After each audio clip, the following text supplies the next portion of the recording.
Nous sommes de retour avec Marie-Claude Pilon avec l'information régionale, tout le monde, pour vous tous à la maison.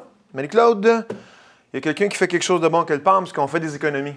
Oui, exactement. Donc, au niveau du transport en commun, c'est confirmé, Phil, ça va être Transdev, donc l'entreprise qu'on voit juste derrière avec les au autobus, centre-ville de Châteauguay, qui va assurer le service de transport en commun des villes là, de Mercier, Sainte-Martine, Ormstown, Hawick et Très-Saint-Sacrement, donc pour l'année 2018. L'autobus va aller loin? Oui, on a changé en fait de transporteur. C'était jusqu'à tout récemment Autobus Dufresne. Là, on a changé, on a négocié, donc on a ouvert un appel d'offres du côté de ces municipalités-là. Et on doit rappeler que c'est le réseau de transport métropolitain maintenant qui gère le transport en commun dans la région. Et avant, c'était le CITO, donc le Conseil intermunicipal de transport. Là, ça a été démantelé. Maintenant, c'est rendu le RTM. Alors, ça a amené plusieurs changements. Et on a changé la façon également d'accorder des contrats. Là, on est allé vraiment en soumission lors de l'appel d'offres. Et Transdev, lui, c'est le plus bas soumissionnaire avec 1,45 million.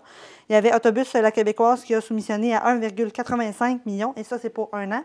Et Autobus Dufresne, avec qui on était depuis plusieurs années, c'est le plus haut, donc 2 millions qu'on chargeait pour une année. Alors, c'est pour ça qu'on a changé de transporteur. OK. Et la durée en fait, du contrat, c'est un an. Il y a une option aussi de renouvellement là, pour une année additionnelle si jamais on est intéressé de ce côté-là. Mais on ne pense pas d'y aller. On a dit, en fait, c'est un an parce que on veut... les choses du côté de la RTM ne sont pas encore totalement en place. Donc, on a dit, on veut vraiment bien mettre les choses. Et si tout va bien, ça devrait être seulement un an. Puis ensuite, il va y avoir quelque chose de plus permanent qui va être en place. Donc, c'est la raison qui explique là, le fait que c'est juste un an. Et bien évidemment, du côté de la Ville de Mercier, on se réjouit de cette économie-là parce qu'on le sait, hein, la Ville disait depuis plusieurs années que l'ancien contrat était négocié de gré à gré.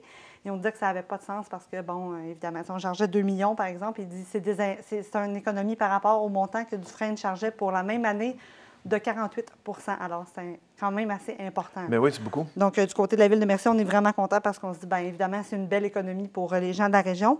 Et du côté de Sainte-Martine, par contre, on a quelques craintes. La mairesse Maud Laberge dit, bien, c'est beau, on va payer moins, mais est-ce que le service va être réduit? Donc, on se demande un peu, est-ce qu'on va se faire un peu avoir de ce côté-là ou qu'est-ce que... C'était la question que j'étais pour te poser. Est-ce qu'il va y avoir moins d'autobus à l'heure?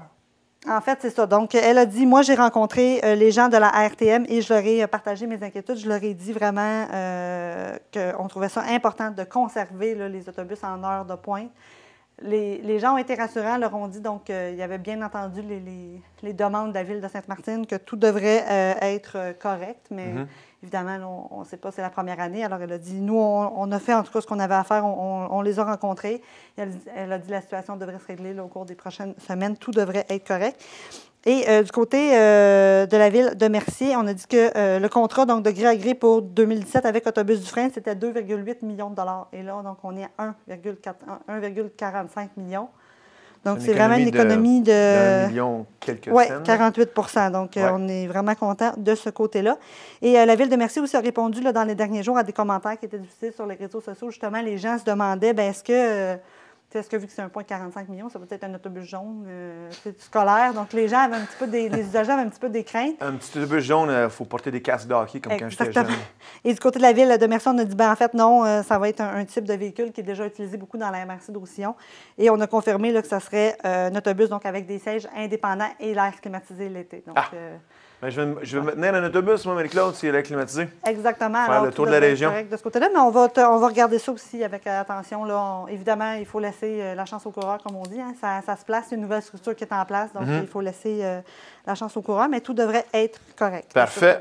Bien, c'est bien. Merci beaucoup. On se revoit plus tard pour parler d'une nouvelle entreprise à Sainte-Martine. En fait, c'est pas une nouvelle entreprise. Ils sont en finale. Oui, en fait, pour le titre d'employeur d'or, employeur en or. En or. Pas en argent, pas en platine. OR, là, pas ART. Oui. Parfait. Merci, Marie-Claude. On se revoit plus tard. Restez à l'écoute. On va aller nous voyager avec Cynthia Lapérique, sa chronique voyage. Dernière minute, le monde sur les ondes de la TVSO.